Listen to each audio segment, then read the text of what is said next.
मोहम्मद नवाज शरीफ, मोहम्मद शहबाज शरीफ और हमजा शहबाज शरीफ की तरफ से भी अस्सलाम अलैकुम। बहावलपुर वालों, आज आपने कमाल कर दिया, कमाल कर दिया, माशाअल्लाह। तकरीर में बाद में करूंगी, पहले मेरे साथ मिलकर बहावलपुर जिंदाबाद का नारा लगा दो। बहावलपुर, बहावलपुर। आपको पता है कि मैं तकरीबन 2 बजे सऊद मजीद साहब के घर से निकली थी।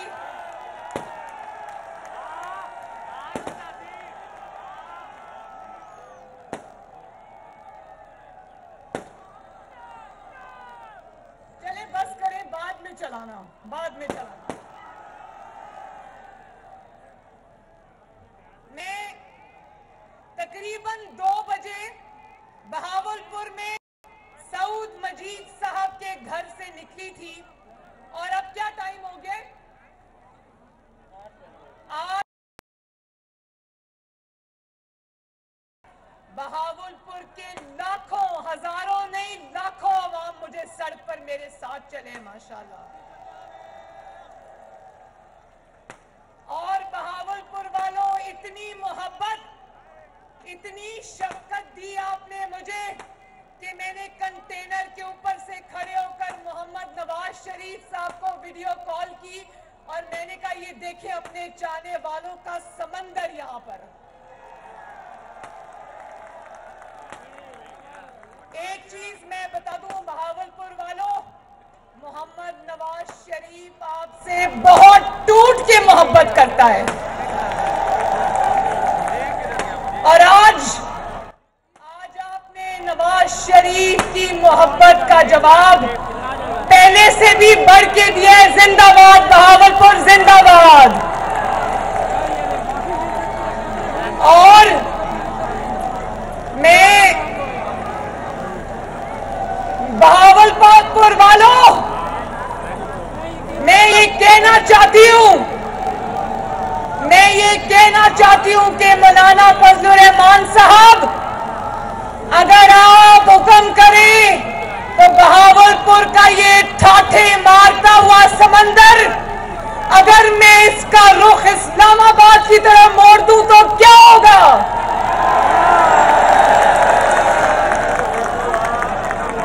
महंगाई के तंग आए हुए, पहले मुझे ये बताओ, हाथ उठा के महंगाई से कौन कौन तंग आया हुआ? तो अगर जमहूरियत के चाहने वाले वोट को इज्जत दो का नारा लगाकर वोट को इज्जत की इज्जत छीनने के लिए बेताब, अगर इस समंदर को आज मैं इस्लामाबाद की तरफ मोड़ दूं तो जाली वजीर आजम याद रखे, उसको मुंह छुपाने की जगह नहीं मिलेगी।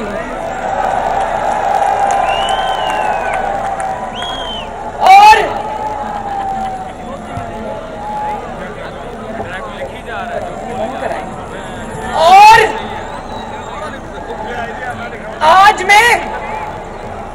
आज हम बाकी बातें बाद में करेंगे, लेकिन मैं आज आपके साथ, मुझे पता है कि बहुत ज्यादा महंगाई हो गई है, मैं जानती हूं।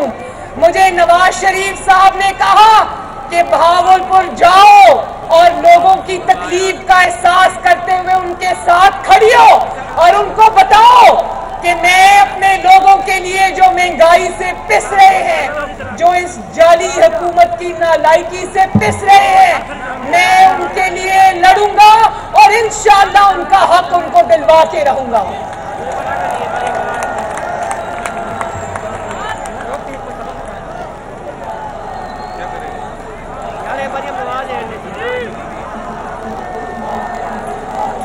सब मिलके कहो गो नियाजी।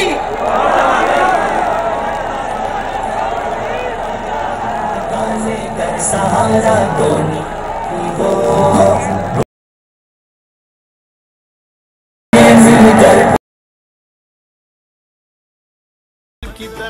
उम्र के नहीं जो डर गए ओ मर गए, जो डरते नहीं ओ मरते नहीं, अदल बहाल करा आगे। जरा मुझे बताना, इंशाअल्लाह ताला बहावलपुर ने आज फैसला सुना दिया है। इस हुकूमत के दिन अब गिने जा चुके इंशाअल्लाह। तो बहावलपुर वालों जरा ये भी बता दो कि इन जाली असेंबलियों में बैठे रहें या इस्तीफा दे दें। जरा आवाज नहीं आई, दोबारा बताओ, जाली असेंबलियों में बैठे रहे या इस्तीफा दे दें।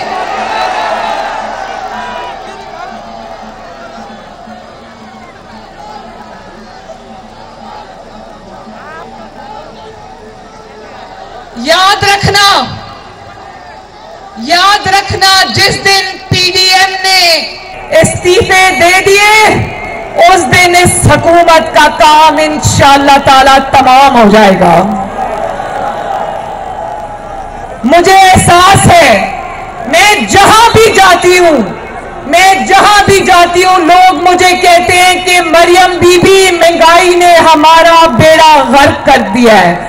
मुझे एहसास है, मुझे हमदर्दी है आपके साथ, लेकिन मेरी बात सुनो, महंगाई इतनी बुरी तरह बढ़ गई है कि जो आटा नवाज शरीफ के दौर में 35 रुपए किलो था, आज कितने रुपए किलो है आटा?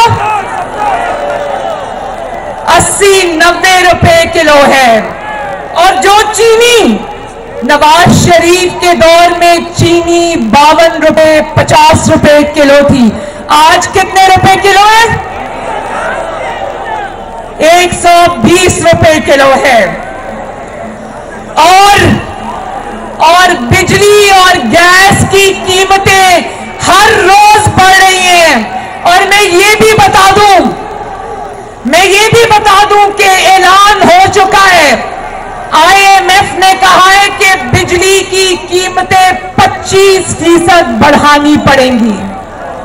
मुझे एहसास है कि बहावलपुर के आवाम अपनी रोटी पूरी करे, अपने बच्चों की फीसें पूरी करे, अपने बच्चों के कपड़ों के पैसे दे, अपने बिजली के बिल दे, अपने गैस के बिल दे, या अपने घर में बूढ़े या मरीजों की दवाइयों का बंदोबस्त करे। मुझे एहसास है बहावलपुर वालों, मुझे एहसास है। और इसीलिए मैं चाहती हूं कि जल्द से जल्द इस जाली वजीर आजम को घर भेजें, इस नालायक वजीर आजम को घर भेजें, इस नाअहल वजीर आजम को घर भेजें, जो 2.5-3 साल बाद आकर कहता है कि तैयारी के बगैर किसी को नहीं लाना चाहिए। 2.5 साल बाद हाथ खड़े कर दिए कि मुझे काम नहीं आता।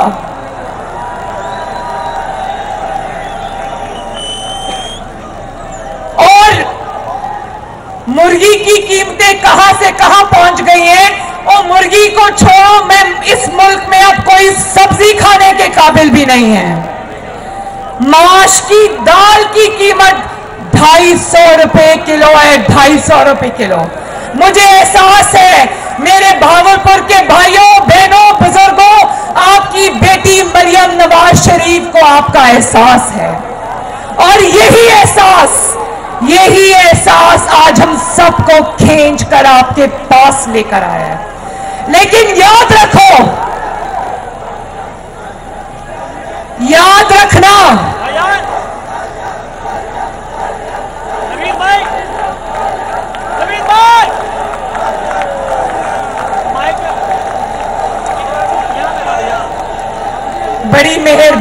बड़ी मेहरबानी, शुक्रिया। लेकिन याद रखना बहावलपुर वालों, पंजाब को ताना दिया जाता था ना कि पंजाब जुल्म के खिलाफ खड़ा नहीं होता।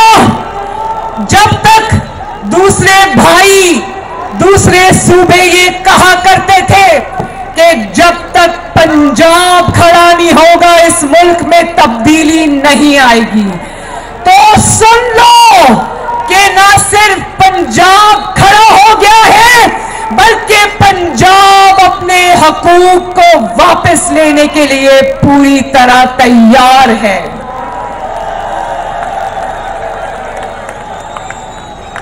और जानते हो ना, ये बात जानते हो ना कि जब पंजाब खड़ा हो जाता है तो किसकी टांगे कांपती है, पता है ना? तो ये जो इतना खौफ है, इतना डर है, ये बिला वजह नहीं है। एस्टैब्लिशमेंट भी देख रही है, सिलेक्टर्स भी देख रहे हैं और सिलेक्टेड भी देख रहा है कि पंजाब के अवाम खड़े हो चुके हैं। माशाल्लाह, बोलो पंजाब के अवाम अपना हिस्सा, अपना हक छीनने के लिए तैयार हो। आपके जिस वोट पर सिलेक्टेड ने डाका डाला था, वो वोट वापस लेने के लिए तैयार हो। इस जाली हुकूमत को घर भेजने के लिए तैयार हो।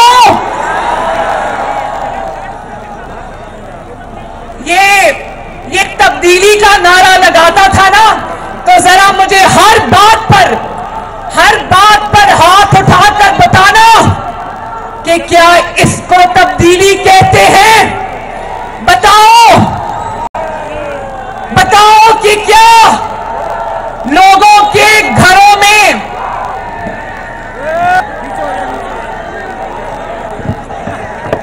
ध्यान से चोट ना लग जाए क्या?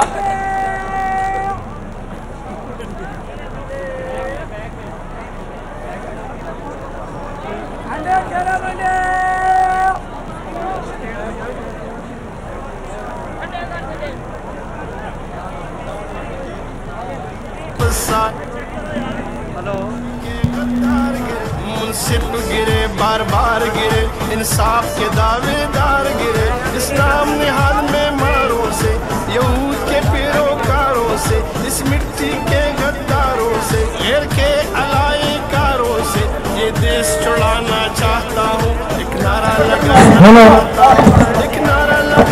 चाहता हूँ, काजी को सुनाना। आवाज आ रही है?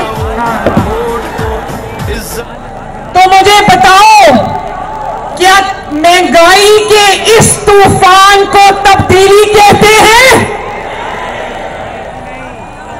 क्या नालायकी और नाअहली के समंदर को तब्दीली कहते हैं? क्या बेरोजगारी के इस सैलाब को तब्दीली कहते हैं? क्या कश्मीर फरोशी को तब्दीली कहते हैं? क्या कौमी मफाद फरोशी को तब्दीली कहते हैं? क्या गरीब के चूल्हे की आग बुझा देने को तब्दीली कहते हैं? क्या 27 अरब की 4 मेट्रोज और 127 अरब की सिर्फ एक मेट्रो जो चलती कम और जलती ज्यादा, उसको तब्दीली कहते हैं? क्या 120 रुपए किलो चीनी को तब्दीली कहते हैं? क्या महंगी तरीन बिजली को तब्दीली कहते हैं? क्या महंगी तरीन गैस को जो आती भी नहीं है उसको तब्दीली कहते हैं? क्या LNG पर 122 अरब के डाके को तब्दीली कहते हैं? क्या आटा चीनी चोरी को तब्दीली कहते हैं? क्या आटा चीनी LNG माफियाज को तब्दीली कहते हैं? क्या ताबेदारी को तब्दीली कहते हैं? क्या दवाइयों की कीमतों में होशरुबा इजाफे को तब्दीली दवाइयों में डकैतियां करने वालों को इनामात और वजारतें देने को तब्दीली कहते हैं? क्या गरीब की झोंपड़ी को गिरा देने और बनी गाला के एकड़ों पर फैले महल को रेगुलराइज कराने को तब्दीली कहते हैं? क्या लाकानूनियत को तब्दीली कहते हैं? मुझे बहुत अफसोस से ये कहना पड़ता है कि आज मैंने देखा इस्लामाबाद में कल रात को 22 साल के एक लड़के को, जो ऊबर का ड्राइवर था और मेहनत करके अपने घर वालों का पेट पालता था, उसको पुलिस ने सामने से गोलियां मारकर मार दिया। और यकीन करो वो तहरीके इंसाफ का मानने वाला था, उसके लिए किसी तहरीके इंसाफ को और इस जाली वजीर आजम को आवाज उठाने की जरूरत नहीं हुई। हम आवाज उठा रहे उस 22 साला बच्चे को जिसको इस्लामाबाद की सड़कों पर शहीद कर दिया गया। इसी तरह बलोचिस्तान में आज कई कान में कोयले की कान में काम करने वाले कारकुन आज शहीद हो गए हैं। किसी की कान पर जूं नहीं रेंगी। मैं ये जानती हूं, बताओ मुझे, क्या इस बेहिस हुकूमत को तब्दीली कहते हैं? और फिर कहता है, और फिर बार बार ये बात कहता है कि फौज जानती है मैं करप्ट नहीं हूं। बार बार ये कहता है कि फौज जानती है मैं करप्ट नहीं हूं। तुम 2 लाख रुपया तनख्वाह लेते हो और 300 कनाल का महल चलाते हो, जहां तुमने दर्जनों नौकर रखे हुए हैं। ये पैसा तुम्हारे पास कहां से आता है? और फिर भी तुम जानते हो कि फौज कहती है कि मैं करप्ट नहीं हूं।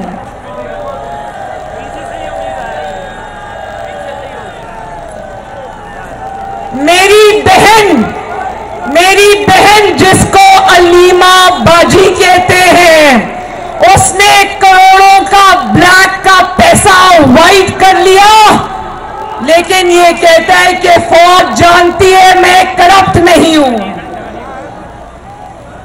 गंदम, चीनी और एलएनजी पर डाका डाला, जेबें भरी, लेकिन फौज जानती है कि मैं करप्ट नहीं हूं। बिलियन पी सुनामी में वो दरख्त पता नहीं कहां लगे जो किसी को नजर नहीं आ रहे, लेकिन फौज जानती है कि मैं करप्ट नहीं हूं। 27 अरब की मेट्रो को ये 127 अरब का बनाता है और फौज जानती है कि मैं करप्ट नहीं हूं। मुझे अरबों रुपए की बैरूनी इस्राइल से, इंडिया से फंडिंग हुई, जिसके ऊपर आज इलेक्शन कमीशन पाकिस्तान सांप बनकर बैठा हूं और इस इंक्वायरी को आगे बढ़ने नहीं देगा।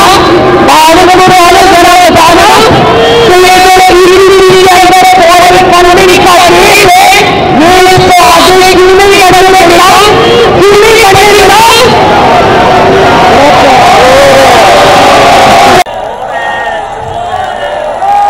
बताओ जरा,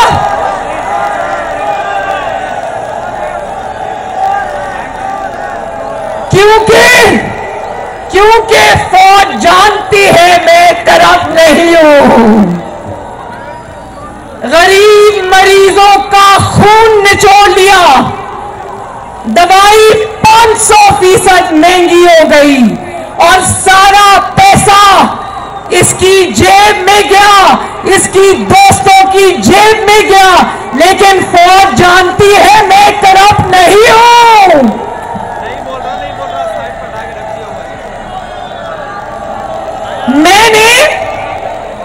मैंने सुनो, ये ताबेदार खान कहता है कि मैंने करोड़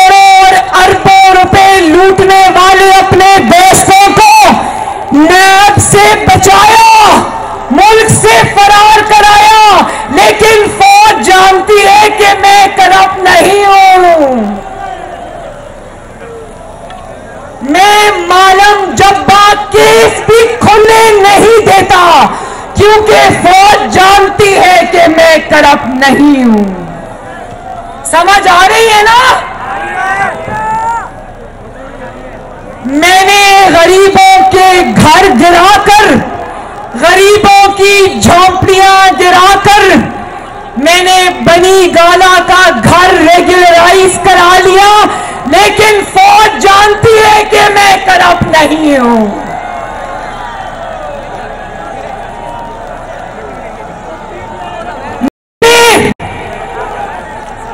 बात सुनो, बात सुनो। मैंने एक ईंट लगाए बगैर, मैंने एक ईंट लगाए बगैर, एक ईंट, दो ईंटें नहीं, एक ईंट लगाए बगैर मैंने पाकिस्तान की तारीख के कर्जे दुगने कर दिए, लेकिन फौज जानती है कि मैं, हाँ, गरीब रोटी को तरस गया, नौजवान नौकरी को तरस गया, बच्चे अपनी फीसों को तरस गए, घर वाले अपनी गैस के बिजली के बिल देने को तरस गए, और फौज जानती है मैं करप्ट नहीं हूं। फौज जानती है, फौज जानती है, और फौज भी बोलेगी कि तुमने बड़ी ईमानदारी से करप्शन की है।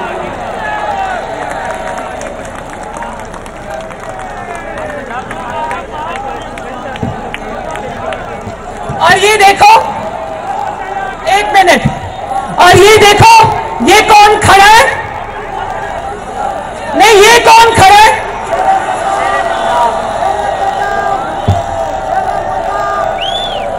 एक दफा फिर एक आवाज में बता दें, ये कौन खड़ा है? ये खड़ा है नवाज शरीफ का शेर राणा सनाउल्लाह। ये भी जानते हो ना, ये भी जानते हो कि राणा सनाउल्लाह के ऊपर क्या केस डाला था?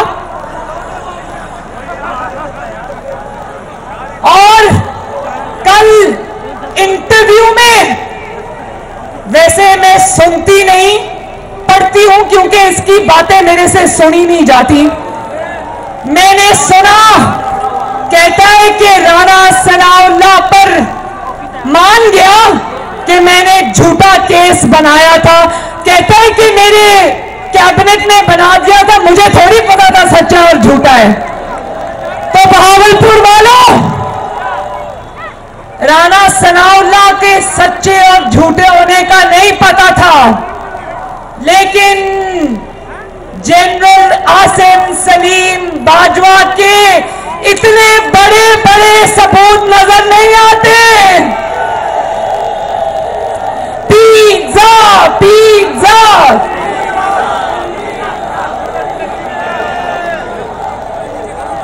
लेकिन मेरे साथ मिलके बोलो, राणा सनाउल्लाह को मैं झूठे केस में पकड़ लेता हूं, लेकिन आसिम सलीम बाजवा को खरबों के सबूत होने के बावजूद मेरी हिम्मत नहीं पड़ती, क्योंकि फौज जानती है कि मैं करप्ट नहीं हूं।